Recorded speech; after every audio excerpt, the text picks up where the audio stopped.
आप सबों को मेरा जय मसीह की और बड़ी खुशी लग रही है कि मैं फिर से आपके पास हाजिर हो सकती हूँ अपने मैसेज के साथ। परमेश्वर मुझे हिदायत देता है, मेरी सहायता करता है, तब मैं ये तैयार कर पाती हूँ। और मैं परमेश्वर का बड़ा धन्यवाद करती हूँ, उसने मुझे मौका दिया कि मैं आज फिर से वो तुरही के ऊपर फिर से बोलूं।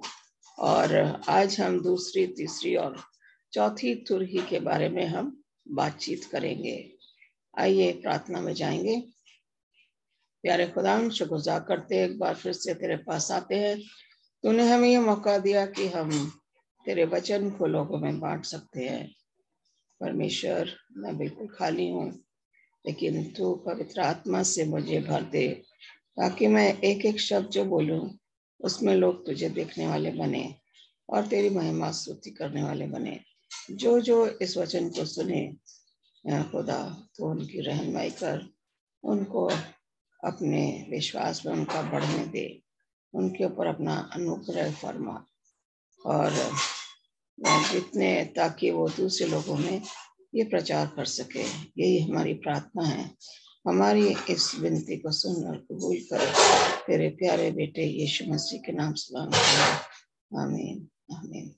जैसे कि मैंने कहा कि आज हम दूसरी, तीसरी और चौथी तुरही के बारे में सीखेंगे। तो हम वहीं अपने स्क्रीन शेयरिंग में मैं जा रही हूँ ताकि आपको जो मैं बोलना मांग रही हूँ वो आप सही ढंग से उसको समझ सके। और जब हम परमेश्वर के सामने जाते हैं तो वो हमारी सहायता करता है और हमें जो है जो हम चाहते वो हमसे बुलवाता है।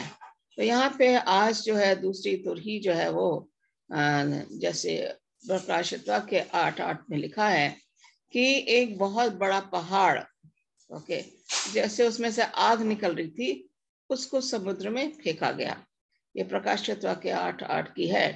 पहली तुरही जो हमने देखी थी उसमें हमने देखा कि यरूशलेम को बर्बाद किया गया और उसके बाद वो दोबारा उसको नहीं बनाया गया, क्योंकि यीशु मसीह की भविष्यवाणी थी और वो पूरी होनी थी। आज भी यरूशलेम ऐसे ही हालत में है, उसका मंदिर जो है उसका नाम निशान नहीं है। तो हम यहाँ पे देख रहे हैं, जब दूसरी तुरही में आ रहे हैं तो हम यहाँ पे हम देखेंगे कि किस तरीके से रोम का पतन होता है। अब हम देखते हैं कि जो लोग परमेश्वर के लोगों को सताते हैं, परमेश्वर जो है उनके लिए रास्ता खोलता है और जो उन्हें सताते हैं उनको अपना न्याय वो करता है उनके साथ। यहाँ पे लिखा है, जैसा बोओगे वैसे ही पाओगे। Whatever one sows, that will he also reap. अगर हम अच्छा बोएंगे तो हमें अच्छा फल मिलेगा और अगर हम बुरा फल बोएंगे तो हमें बुरा प्रतिफल मिलेगा। तो यहाँ पे कह रहा है कि हमें बड़ी अच्छी तरीके से इजराइलाइट्स की कहानी याद है और हमें ये भी मालूम है कि वो 400 साल से ज्यादा जो है मिस्र की गुलामी में रहे। और मिस्र की गुलामी में रहने का मतलब है कि उनको सताया जा रहा था। मिस्री फिरौन जो था उनको सता रहा था and they were making them do hard work, hard labor. As a result, they cried out to the Lord. तो हम देखते हैं जब हम परमेश्वर के सामने गिड़गिड़ाते हैं तो हमारी प्रार्थना को सुनता है। और उसने किसको अपॉइंट किया? मूसा को। मूसा जो कि फिरौन के देश से ही भागा था और अपने ससुर यत्रो के पास रह रहा था और वहां पे भेड़ बकरियां चरा रहा था। 40 साल तक उसने भेड़ बकरियां चराई और फिर परमेश्वर ने उसको बुलाया और वो इजरायलियों को मिस्र देश से निकाल के लाया। इजरायलियों के और मिस्र के ऊपर उसने विपत्तियां लेकर आया, उनके मन को कठोर कर दिया। उनको सजा के तौर पे परमेश्वर का न्याय जो था विपत्तियों के द्वारा वो पूरा गया और इस्राएली लोग जो है वहां से बाहर आ गए।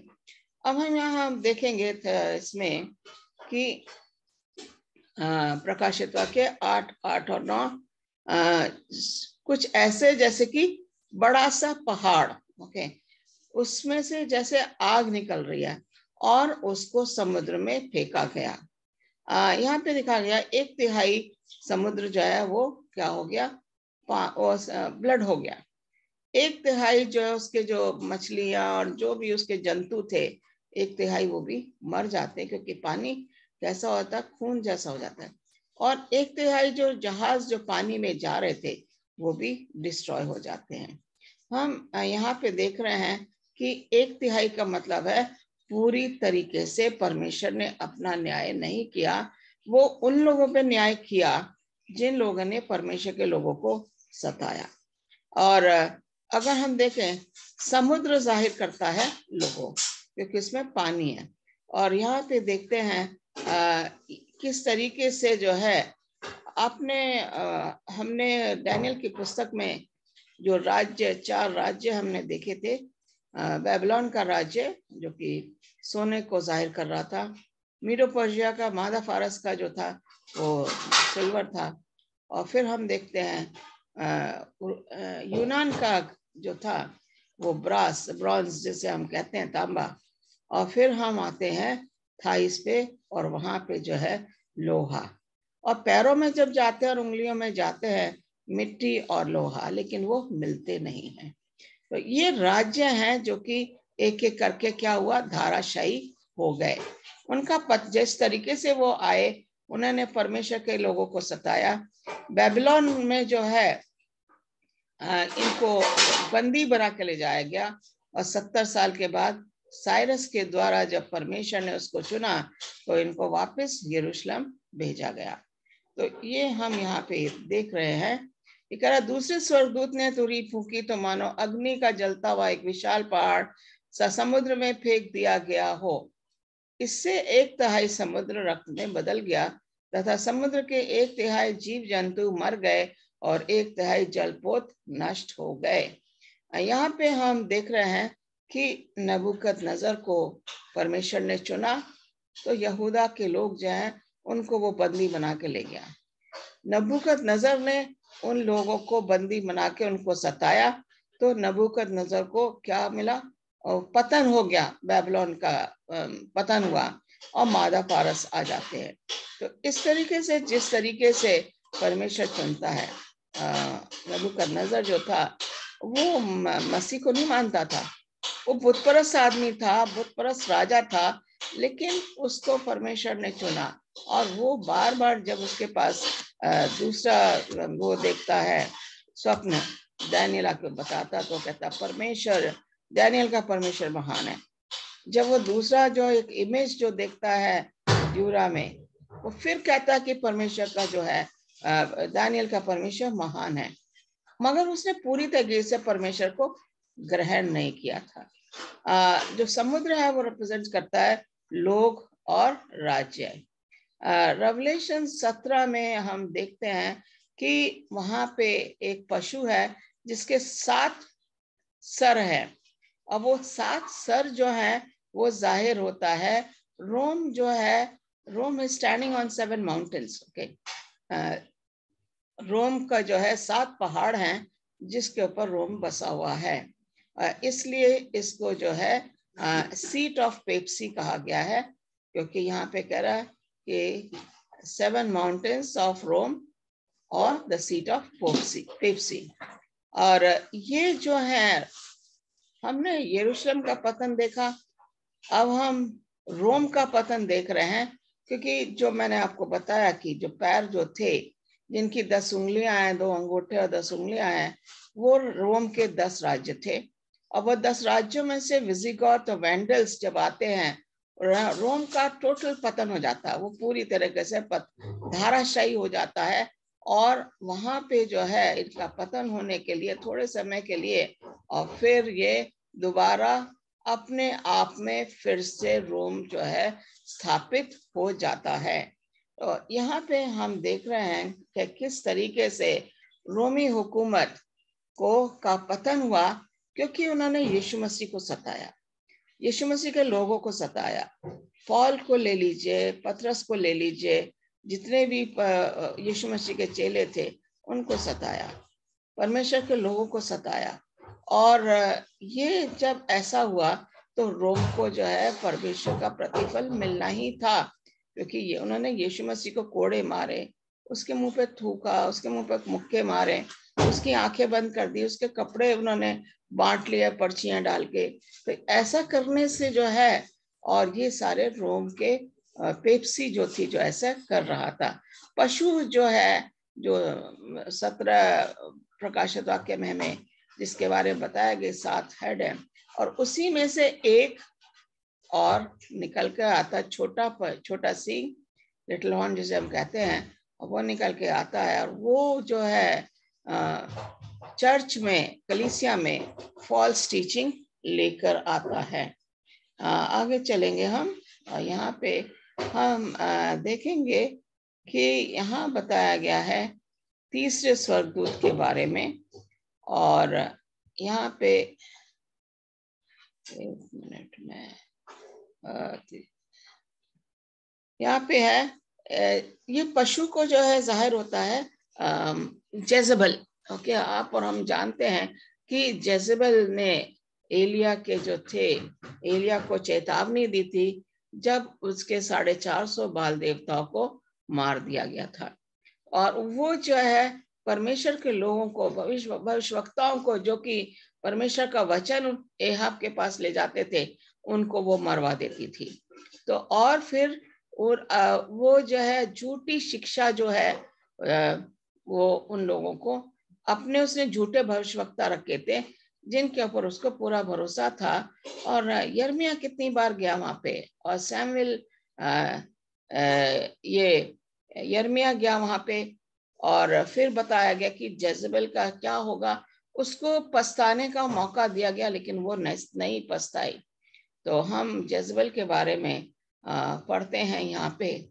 तीसरे तुरही में हम जाएंगे, और तीसरी तुरही में हम देखा गया है कि एक बड़ा स्टार, ओके, इसको मैं, third angel blew his trumpet, and a great star fell from heaven, blazing like torch. It fell on 1/3 of the rivers and on the springs of water. The name of the star is wormwood. At 1/3 of the waters became wormwood, and many people died from the water because it had been made bitter. Okay. अब यहाँ पे जो है हिंदी में इसको थोड़ा पढ़ेंगे। तीसरे स्वर्गदूत ने जब तुरही बजाई तो आकाश से मशाल की तरह जलता हुआ एक विशाल तारा गिरा। कुछ लोगों का मानना ये है कि जो विशाल तारा जो गिरा था, ये लूसीफर था जिसको आसमान से गिराया गया, और उसके साथ 1/3 लोग भी जो गिरे थे। लेकिन अगर लूसीफर को, अगर वहां पे अगर लोग कहते हैं कि लूसीफर गिरा है, वो ये बात वो नहीं है, क्योंकि लूसीफर को तो शुरू में ही गिरा दिया गया था, जिससे पहले इस पृथ्वी की सृष्टि की जाए। तो ये लूसीफर नहीं हो सकता। लेकिन यहाँ पे जो बताया गया है, वर्मवुड वर्ड यूज किया गया है, और इसको कह रहे हैं विशाल तारा। इसको नागदौना बोला गया है। एक तरह से ये इस तरीके का प्लांट कह लीजिए या हर्ब कह लीजिए, जो पानी में डाल देते हैं तो उसको कड़वा कर देता है। यहाँ पे जो है हम देख रहे हैं कि जो स्टार्स हैं वो रिप्रेजेंट करते हैं यीशु मसीह के मैसेंजर, संदेशवाहक। यहाँ पे हम देख रहे हैं कि यीशु मसीह कहता है कि ही इज द लाइट। यहाँ पे बताया गया stars frequently represent gods people. खुदा के लोग, मैसेंजर जो हैं, वो परमेश्वर को जाहिर करते हैं, और वो परमेश्वर के जो गॉस्पेल है, शुभ संदेश है, उसको लेकर लोगों के बीच में जाते हैं। अगर परमेश्वर के लोग, जिनको कि तारे के तौर पे नाम दिया गया है, वो परमेश्वर के वचन को नहीं बताते हैं, और वो आदमी की बनी बनाई ट्रेडिशंस पे, रीति रिवाजों पे चलते हैं, परमेश्वर के वचन को नहीं बताते हैं, तो वो अंधेरे में चले जाएंगे, रोशनी उनके पास से हट जाएगी। तो यहाँ भी बताया गया है कि ये वो लोग हैं जो परमेश्वर के वचन को बताते हैं, और जब वो उसको बताना बंद कर देते हैं परमेश्वर के वचन को, तो क्या होता है कि they are like fallen stars. Okay, वो गिर जाते हैं, और पर क्यों? क्योंकि वो ह्यूमन ट्रेडिशंस में उसके साथ वो चलना शुरू कर देते हैं। राष्ट्रवाद लोग, उनको जो है एक रोशनी से कंपेयर किया गया है। राष्ट्रवाद लोग जो रोशनी जिनके पास है, यीशु मसीह ने कहा आप जगत के नूर हो। उसने कहा मैं इस दुनिया का ज्योति हूँ। तो जब ये कहते हैं ये ज्योति जो है, आप एक कैंडल एक कमरे में, अंधेरे कमरे में कैंडल डालें, पूरे कमरे में वो रोशनी बिखर जाएगी। जो रोशनी यहाँ पे जो बताया गया है, भजन संहिता 119 105 में बताया गया कि तेरे रोशनी, thy word is a lamp unto my feet and a path unto my way. So यहाँ पे जो उसका परमेश्वर का वचन एक रोशनी के तौर पे काम करता है। और अगर जो रोशनी हमारे पास है अजीजों, अगर हम उस रोशनी को इस्तेमाल नहीं करेंगे, उस रोशनी को लोगों तक नहीं पहुंचाएंगे, वो प्रकाश जो हमारे पास है, जो नॉलेज हमारे पास है, वो हम लोगों में नहीं पहुंचाएंगे, तो हम भी डार्कनेस अंधेरे में पहुंच जाएंगे। दूसरा कुरिन्थियों 4 अध्याय की 5वीं और 6वीं आयत में कह रहे हैं, preaching of the gospel is compared to a light shining in the darkness. परमेश्वर के वचन का प्रचार करने से ऐसा लगता है कि अंधेरे में जो लोग हैं उनको हम वो परमेश्वर का वचन रोशनी के तौर पे उनके पास ले जा रहे हैं। तो यहाँ पे जो है बताया गया है कि वो जो वॉर्मवुड है, जो कि तारा बताया गया जो गिरा, ये जाहिर करता है कि किस तरीके से पेप्सी ने जो टीचिंग्स है उसको कैसे उसने चेंज कर दिया।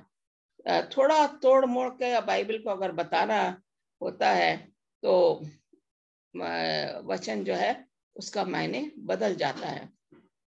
Like a muddled spring and a polluted well, so is a righteous man who gives way before the wicked. Okay, जो राष्ट्रवाद लोग हैं, अगर वो दुष्ट लोगों के साथ मिल जाते हैं तो वो उस झरने के समान हो जाता है जिसमें कि मिट्टी और रेत सब मिक्स हो जाता है। तो यहाँ पे कह रहा है वाटर represents होली स्पिरिट। पानी जो है पवित्र आत्मा को जाहिर करता है, जो कि एक ऐसा झरना है जो यीशु मसीह के पास से हमें मिलता है और वो कलीसिया में हमें ले जाना है। But when the living waters have been corrupted by the false teachings of the gospel, by fallen teachers of the papal church, then the people begin to die spiritually. अगर हमारे अंदर अगर देखा जाए तो शैतान ने हवा को बरगलाया और उसने जो है वचन से ही उसको जो है थोड़ा सा उसको घुमा दिया और फिर जो है वो उसके चुंगल में फंस जाती है हवा। उसने आज्ञा का उल्लंघन किया।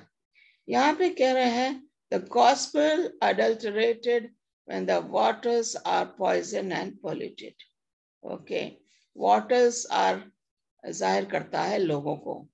जब आदमी की बनी बनाई ट्रेडिशंस में परमेश्वर के लोग उसमें जाने की कोशिश करते हैं तो वो परमेश्वर की रोशनी जो उनके पास है उनके पास से चली जाती है। इसलिए कि बिटरनेस, कड़वाहट जो है वो पैदा हो जाती है। यहाँ पे हम देखेंगे 2 कुरिन्थियंस उसका 4 अध्याय की 3, 4, 5वीं आयत। परंतु यदि हमारे सुसमाचार पे पर्दा पड़ा है, ओके, तो ये नाश होने वालों के लिए पड़ा है। ओके, अगर हमारे सुसमाचार पे पर्दा पड़ा है तो जो नाश होने वालों के लिए पड़ा है और उन अविश्वासियों के लिए जिनकी बुद्धि को इस संसार के ईश्वर ने अंधी कर दिया ना। इस संसार का ईश्वर कौन है? शैतान। वो शैतान हमारी बुद्धि को क्या कर देता है? अंधा कर देता है। हम देखते हुए भी अंधकार में चले जाते हैं। मतलब आदमी की बनाई हुई ट्रेडिशंस में हम उसमें भागीदार हो जाते हैं। लेकिन संसार के ईश्वर ने अंधी कर दी है ताकि मसीह जो परमेश्वर का प्रतिरूप है उसके तेजों में सुसमाचार का प्रकाश उन पर ना चमके। अब दो ही चीज होती है कि अगर शैतान हमें आदमी के बनाए हुए रिचुअल्स में ले जाता है तो हमारे जो रोशनी हमारे पास है वो नहीं चमकने वाली दूसरे लोगों के लिए। और हमें परमेश्वर ने चुना है कि हम वो रोशनी जो हमारे पास है उसको उन लोगों तक पहुंचाएं, ताकि जो अंधेरे में है वो परमेश्वर के राज्य के लिए तैयारी करें। ये करा क्योंकि हम आपको नहीं परंतु मसीह यीशु का प्रचार करते हैं। बाइबल में अगर देखा जाए जेनेसिस से लेके उत्पत्ति से लेके प्रकाशित वाक्य तक यीशु मसीह को जाहिर करता है। और जब ये यीशु मसीह को जाहिर करता है तो हम यहाँ देखते हैं कि यीशु मसीह के पास जो लाइट है वो मसीह हमें दे रहा है ना।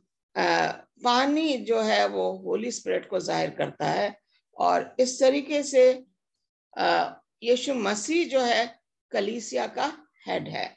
Okay, and Holi spirit flowing from Jesus through his church to the world. Okay, यीशु मसीह के थ्रू कलीसिया में जैसे प्रचार हम कर रहे हैं और लोग सुन रहे हैं।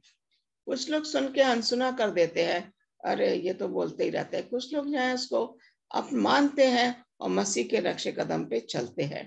तो अब हम जाएंगे चौथे वाले तुरही में, और यहाँ पे प्रकाशित वाक्य 8:12, fourth angel blew his trumpet, 1/3 of the sun was struck and 1/3 of the moon and 1/3 of the stars were darkened. Okay, ना हम यहाँ पे देख रहे हैं, मैं हिंदी में भी जाऊंगी। यूहन्ना 9:5 में लिखा हुआ है Jesus is the light of the world. Okay, मसीह जो है इस दुनिया का नूर है। फिर कह रहा प्रकाशित वाक्य 1:16 में बता रहा है the face of Jesus shines as the sun. यीशु मसीह का चेहरा सूरज से भी ज्यादा चमक रहती है। अक्सर मैंने देखा है जो परमेश्वर के काम करते हैं, परमेश्वर का वचन मानते हैं, परमेश्वर का वचन का संदेश लेके जाते हैं, उनके चेहरे जो में एक अजीब ही तरह की चमक रहती है, क्योंकि वो मसीह की सेविकाई कर रहे हैं। मसीह जो है सबसे ओरिजिनल लाइट जो है वो मसीह हमें दे रहा है। फिर बता दूसरा करंथियों चौथे अध्याय की 6ठी आयत में लिखा हुआ है the light of the gospel shines on the face of Jesus. जो सुसमाचार है मसीह के चेहरे से पे चमक रहा है। यूहन्ना 12:34-36 में करा गया he that does not receive Jesus walk in darkness। जो मसीह को ग्रहण नहीं करते हैं वो अंधेरे में चलते हैं। अजीज बड़ा बहुत ही सोचने वाली बात है, क्या हम मसीह को ग्रहण कर रहे हैं? अगर हम मसीह को ग्रहण कर रहे हैं तो हम अंधेरे में नहीं चलेंगे। पहला यूहन्ना 1:5 कह रहा है कि यीशु मसीह जो है रोशनी देने वाला है। जो रोशनी जाहिर होती है परमेश्वर के वचन का ज्ञान जो कि यीशु मसीह हमें देता है। The lesser light represents Bible. ये जो बाइबल है जिसको हम पढ़ते हैं ये हमें मसीह की ओर ले जाता है। जो मसीह जो है वो ग्रेटर लाइट है, बड़ी लाइट, बड़ी रोशनी यीशु मसीह है। बाइबल हमें यीशु मसीह के पास ले जा रहा है। ओके, ताकि हम यीशु मसीह के नाम की गवाही दे सके। यूहन्ना बपतिस्मा देने वाला जो था उसने बताया कि old testaments were the lesser light representing the moon. Okay, यहाँ पे सन और मून को बताया गया डार्क हो गए, अंधेरा हो गया उनपे। वो इसलिए अंधेरा पार्शल जो 1/3 बताया गया कि मून 1/3 और स्टार्स 1/3 और सन 1/3। तो यहाँ पे बताया गया 1/3 का जो रोशनी है, इसका मतलब यह है कि जो अंधेरे में है, जो अंधेरा हो गया, लोगों ने मसीह के संदेश वाहकों के सुसमाचार को ग्रहण नहीं किया, इसलिए 1/3 हिस्सा जो है जो यीशु मसीह जो है ग्रेटर लाइट है, बाइबल लेसर लाइट है, बाइबल जाहिर करती है मून लाइट जो है, और कह रहा है पर्पस हमारा था कि ग्रेटर लाइट को हम दूसरे लोगों तक ले जाएं। यदि हम बाइबल पढ़ रहे हैं तो हमें ये देखना है कि ये टीचिंग्स हमें दूसरे लोगों तक ले जाना है। अगर हम बाइबल नहीं पढ़ रहे हैं तो हम भी उन लोगों के जैसे हो जाएंगे जो कि अंधेरे में रहते हैं। यहाँ पे बताया गया है 2 विटनेसेस के बारे में बताया गया। यहाँ पे कह रहा है the scripture of old and new testament. ये हमारे गवाह, हम जब बाइबल से पढ़ते हैं हमारे अंदर से गवाही निकलती है। पुराने नियम से और नए नियम से हम गवाही देना शुरू करते हैं। फिर यहाँ कह रहा मायका 3 अध्याय की 6 आयत में लिखा है when the prophetic voice is silence the result is darkness।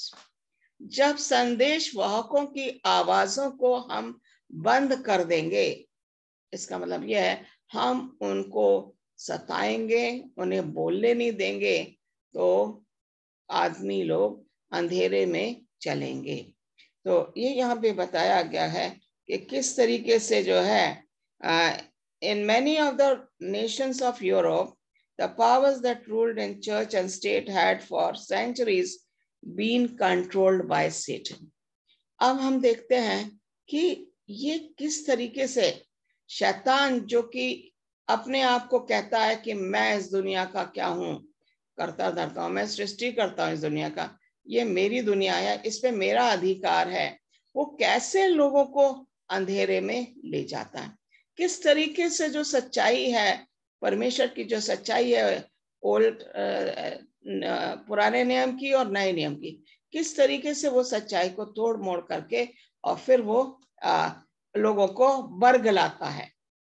उसने पहले उसने जो हथियार यूज किया वो था लोगों को सताने का, और फिर उसने देखा कि इससे तो कोई ज्यादा उसको बेनिफिट नहीं हो रहा है कि मैं लोगों को मार रहे हैं, उनको सता रहे हैं और उनको जला रहे हैं, उनको शेरों के सामने डाल रहे हैं, इससे उसको ज्यादा फायदा नहीं हो रहा।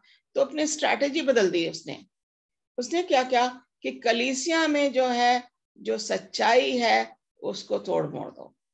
और इस तरीके से हम देखते हैं कि पेप्सी के थ्रू रोमी हुकूमत जिसका पतन हो गया था, और फिर उन्होंने दोबारा वो एकदम से अपने आप को उन्होंने स्थापित किया पेप्सी ने, पेपल रोम ने। और फिर हम देखते हैं 1798 में फिर पेप्सी का जब पतन हो जाता है, जब पोप को कैप्चर करके लिया जाता है फ्रेंच रेवोल्यूशन के टाइम में।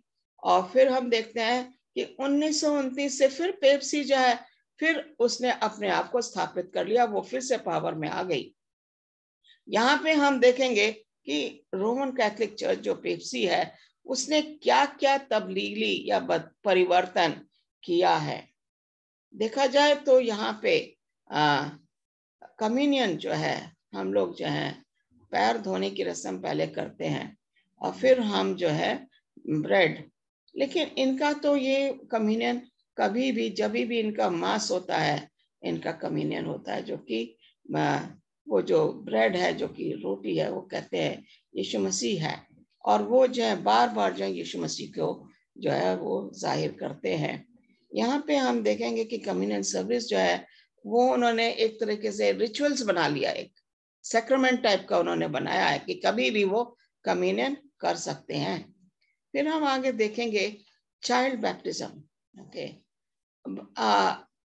बपतिस्मा के लिए अजीजों हमें ढेर सारे पानी की जरूरत है, और यीशु मसीह ने खुद एक नमूने के तौर पे बपतिस्मा यर्दन नदी में लिया था, और पवित्र आत्मा उनके ऊपर जब वो पानी से ऊपर आए तो पवित्र आत्मा के थ्रू परमेश्वर की आवाज आई, ये मेरा प्रिय पुत्र है, मैं इससे बहुत ही प्रेम करता हूँ। तो यहाँ पे हम देखते हैं कि यीशु मसीह को पवित्र आत्मा के द्वारा परमेश्वर ने अपने वचन में बताया ये मेरा वो है। यीशु मसीह को बपतिस्मे की जरूरत नहीं थी, लेकिन हमारे लिए उसने बपतिस्मा लिया। वो पापी नहीं था, लेकिन एक नमूने के तौर पे यीशु मसीह ने लिया, ताकि जो यीशु मसीह चाहते हैं हम वैसे ही करें। यहाँ पे देखा जाए तो आप देखोगे कि रोजरी प्रेयर, ओके, यहाँ पे अगर देखें तो इनमें जो है रोजरी जो बीड्स हैं, जो मोती जो है इनके, इनमें हर एक में एक एक प्रार्थना है जो कि अपने आप को बिजी रखने के लिए ये लोग कैथोलिक चर्च जो है रोजरी का इस्तेमाल करते हैं, ताकि वो सोचते हैं कि हमें बुराई में नहीं पड़ना है, तो हम रोजरी के थ्रू अपनी, इसमें कई प्रार्थनाएं हैं जो कि वो उसको रिसाइट करते हैं। ये कि ये बाइबल का रिचुअल नहीं है, ये मैन मेड रिचुअल है। फिर हम देखते हैं तीसरी चीज अगर देखें तो यीशु मसीह का जो काम था, जो हम यीशु मसीह से माफी मांगते हैं, हम यीशु मसीह को अपने गुनाह जो है हमें यीशु मसीह बताता है, और हमें जब गलती करते हैं तो हमारे को पता लगता है कि हमने गलती की। लेकिन यहाँ पे इन्होंने जो है पोप ने जो है वो बताया कि मैं इस जमीन पर परमेश्वर हूँ और मुझे पूरा हक है कि मैं कुछ भी चेंज कर सकता हूँ। और इस तरीके से लोग वहां जाते हैं। आप अगर रोमन कैथोलिक चर्च में जाएं तो वहां पे एक कन्फेशन विंडो होगी, और जो भी मेंबर्स आते हैं वो अपने गुनाहों की माफी मांगते हैं, और वो फादर जो है वहां बैठते कहते हैं your sins are forgiven. This was not to be done by human beings. This was God's way, right of Jesus, which is taken away by the Roman Catholic Church, and therefore they are believing in human tradition. वो सोचते हैं कि हम लोग जाएंगे father के पास, जाके अपने गुनाह की माफी मांगेंगे और हमें माफी मिल जाएगी।